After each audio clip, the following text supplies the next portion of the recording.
Bonjour et bienvenue dans cette vidéo. Alors j'espère que vous m'entendez bien puisque je suis à l'extérieur. Donc je reviens avec vous dans cette vidéo au sujet de la servitude. Je vous en ai parlé il y a quelques temps dans la précédente vidéo que j'avais fait en live où je parlais de l'importance de cette éducation sans violence en fait auprès des enfants, cette éducation respectueuse.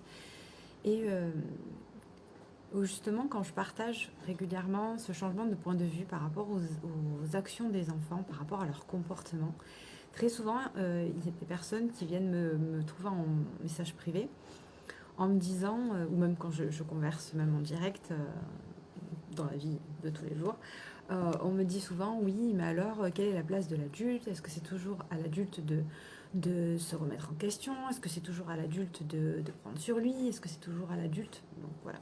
Et, euh, et ce mot revient, la servitude. Et, euh, et je trouve ça très intéressant parce que, alors je tiens à rappeler que oui, c'est à nous en tant qu'adultes de nous remettre en question. C'est à nous en tant qu'adultes, bonjour Patrick, bienvenue. C'est à nous de nous questionner, d'aller chercher quel est le besoin derrière le comportement de l'enfant, qu'est-ce qu'il est en train de nous dire par ce comportement-là, parce que nous avons cette maturité cérébrale que n'ont pas en fait. Et que parfois ils n'ont pas forcément le verbal pour exprimer ce qu'ils voudraient exprimer autrement que par ce comportement-là. C'est leur seul moyen de se faire comprendre.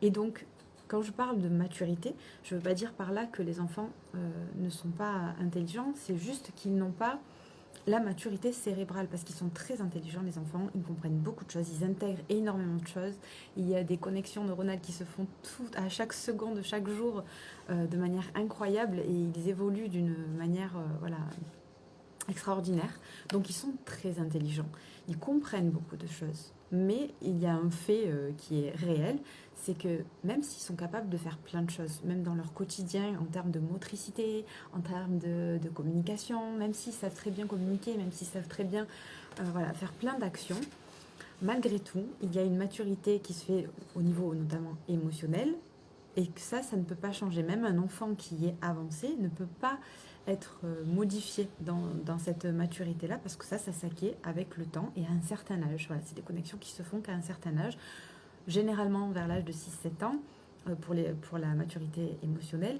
Et parfois, ça vient un peu plus tard. Et même quand ils l'ont, ça met du temps à être intégré et finalement à être dans le concret, à pouvoir utiliser ce qu'on leur a transmis. Donc, pour en revenir à ce sujet de servitude, je comprends que ça, quand je parle comme ça, de prendre notre responsabilité, d'aller nous observer ce qui se passe, d'aller nous observer quel est ce besoin de faire ça, je comprends que ça vienne déranger en tant qu'adulte, parce que oui, c'est quelque part fatigant, parce que ça nous demande de la réflexion, ça nous demande une prise de recul, ça nous demande un travail sur nous-mêmes, que j'aimerais même plutôt dire une exploration, une observation de nous-mêmes, une meilleure compréhension qui va nous amener à une meilleure compréhension de l'enfant. Ça nous amène aussi à vivre beaucoup d'inconfort, notamment parce que quand on est dans cette observation, dans cet accueil-là, plutôt que de vouloir lutter, plutôt que de vouloir décharger de manière inadéquate nos propres émotions, ça demande d'aller observer les blessures, d'aller observer ce qui se passe et donc de rester là dans l'instant. Et donc de voir et de vivre cet inconfort. Ce qui est différent que de vouloir toujours tout refouler, de dire c'est bon, je suis zen, tout va bien, voilà, et de toujours essayer de passer comme ça à côté de l'émotion, à côté du moment.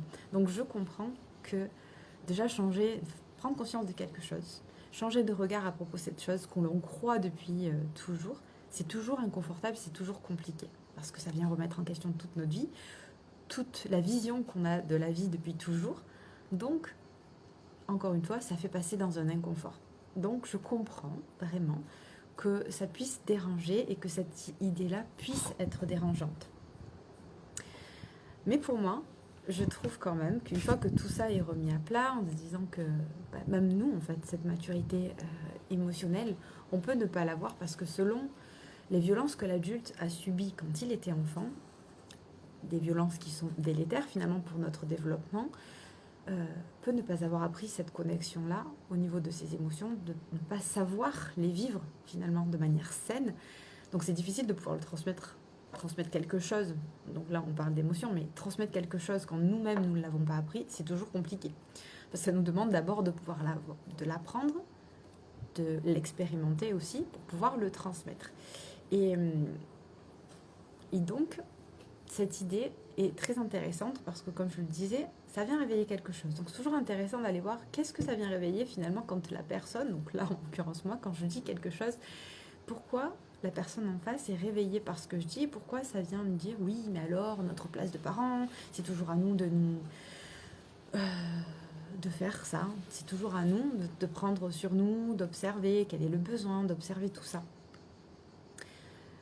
Oui, et en fait depuis toujours, c'est ce que je réponds en général, c'est que depuis toujours, c'est l'inverse qui se fait, c'est-à-dire que c'est l'enfant, si on replace les choses quand même dans leur contexte, c'est que depuis toujours, nous sommes là, nous avons accueilli nos enfants dans notre vie, donc nous en avons la responsabilité de les accueillir, de les accompagner avec bienveillance, respect, empathie, etc. Et c'était notre choix de les accueillir et d'être là pour eux. Mais depuis toujours, dans la relation parent-enfant, il y a cette servitude, mais qui est à l'inverse, c'est-à-dire que c'est les enfants qui sont tout le temps, combien de fois dans la rue, je vois des parents, allez dépêche-toi, qui tirent les enfants comme ça par les bras, on a rendez-vous là, on va faire ça, on va faire ci, on va faire là, non mais dépêche-toi, non mais fais ci, allez fais ça. En fait, les enfants, ils sont dans des injonctions toute la journée de il faut que tu fasses ci, il faut que tu fasses ça, tu dois aller là-bas, tu dois aller à l'école, tu dois apprendre ça, tu dois apprendre ci. Donc en fait, ils sont tout le temps là-dedans. Et quand on vient dire, bon, mais ça serait bien de regarder ça autrement, de porter un regard différent vis-à-vis de l'enfant, etc., d'essayer de l'accompagner différemment, de se mettre à sa place, de comprendre ce qu'il y a derrière. On dit oui, mais alors, c'est nous qui sommes toujours, quand on parle aussi de ne pas donner forcément, de pas toujours dire non à l'enfant, de ne pas être là dans cette optique de le frustrer volontairement, d'essayer de toujours finalement faire en sorte qu'il se sente bien, qu'il soit content et de répondre au mieux à ses besoins. On se dit que c'est nous qui passons après, etc. Parce que du coup, on se dit que nos propres besoins vont passer en concurrence avec celles de nos enfants, alors que nous pouvons choisir une autre stratégie pour satisfaire nos besoins. Or, eux, parfois, même changer de stratégie, même si on peut leur apprendre, bien sûr, on va leur apprendre à avoir plusieurs stratégies pour remplir un besoin.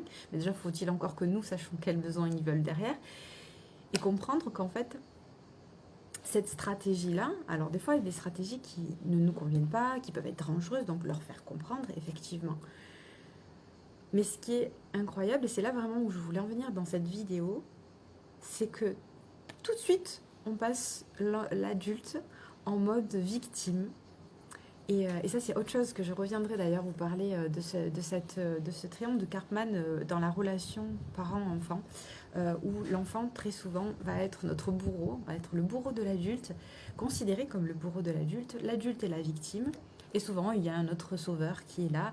Alors, ça peut être soit le coparent, soit le grand-parent, la grand-mère, le grand-père, bref, peu importe, la personne qui peut être là ou qu'on va dire ah, ben, je vais appeler parrain, je vais appeler marraine, je vais faire ci, ça. Ça, j'y reviendrai parce que c'est intéressant de voir aussi cette relation-là qu'on peut trouver vis-à-vis de l'enfant. Mais vraiment, je m'éparpille à chaque fois, mais je veux revenir à cette histoire de servitude. C'est que c'est vraiment une tendance qui est totalement inversée. C'est-à-dire que là, tout de suite, on mène encore une fois l'enfant comme un bourreau et le parent comme la pauvre petite victime qui vit au service de son enfant parce que c'est à lui de s'adapter aux besoins de son enfant, c'est lui qui doit s'adapter au rythme de son enfant. Alors que dans la vie de tous les jours, dans une éducation qui est dite classique, on va dire, et donc souvent avec des violences, l'enfant est complètement au service de l'adulte. Il doit se plier au moindre...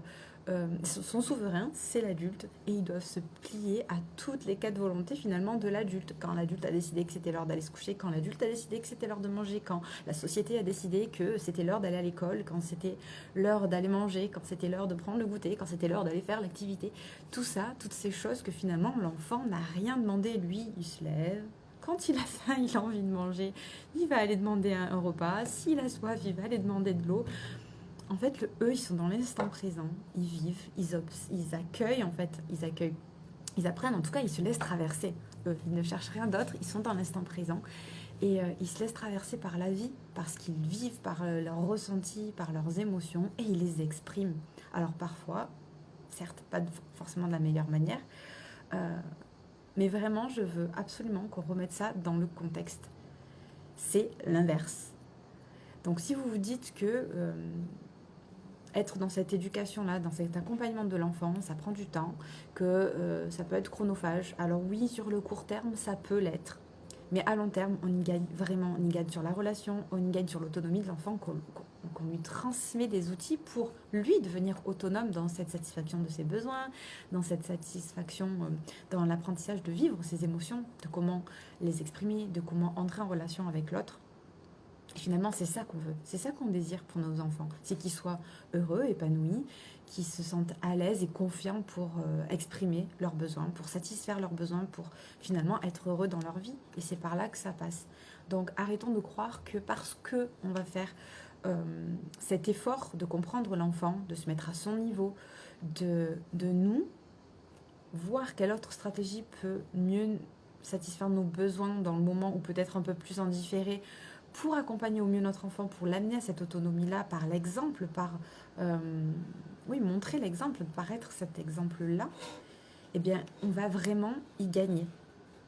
Et aujourd'hui, je vais me répéter, je sais pas, je l'ai dit au moins 4 fois dans la vidéo, mais aujourd'hui, on est dans totalement l'inverse. C'est les enfants qui sont dans ce côté de servir l'adulte, d'être sous les ordres, les injonctions de l'adulte. C'est eux qui se plient à nos 4 volontés, même si c'est pas comme ça, mais voilà, quand on parle d'autorité, de règles, de politesse, de convention sociale, tout ça, c'est les enfants qui se plient aux adultes tout le temps, tout le temps, tout le temps. Donc oui, on peut faire l'effort de les accompagner autrement et de nous, un petit peu, nous plier à eux. Et ça ne veut pas dire pour autant s'oublier, ça ne veut pas dire pour autant oublier nos propres besoins, ça ne veut pas dire ne pas les satisfaire, ça ne veut pas dire non plus sacrifier notre vie, pas du tout. C'est juste harmoniser notre vie à celle de nos enfants différemment, tout simplement.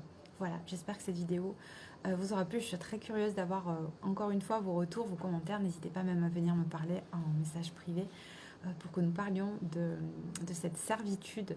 Dites-moi si comme ça aussi vous le voyez quand je vous parle de changer de point de vue vis-à-vis du comportement de l'enfant, d'essayer vous de vous mettre à sa hauteur, d'essayer vous de vous remettre en question parce que nous sommes toujours responsables de ce que nous vivons, ce n'est pas notre enfant. Ça aussi c'est quelque chose quand j'en avais parlé en disant que ce n'est pas l'enfant qui est insupportable, c'est nous qui trouvons insupportable son comportement, il est ce qu'il est.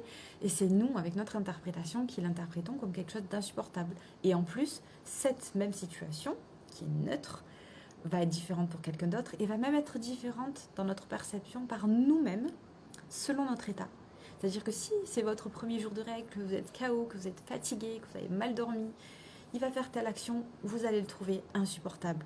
Et je répète, ce n'est pas lui qui est insupportable, mais la situation ou l'événement, le comportement qu'il est en train d'avoir. La même situation, le même comportement, vous l'avez un autre jour avec plein d'énergie, vous avez bien dormi, vous êtes joyeux, vous avez passé une belle journée et tout, il fait la même chose, ça vous passe là, vous l'accompagnez avec beaucoup de patience, ok, qu'est-ce qui se passe? Donc, ça montre bien que l'événement est toujours neutre. Et si ça vient nous réveiller tout le temps, coucou, hola, ça nous montre bien que si même nous-mêmes, nous changeons notre regard par rapport aux situations, c'est que c'est neutre, c'est notre interprétation. Donc c'est toujours intéressant aussi de regarder ça et de toujours changer de point de vue.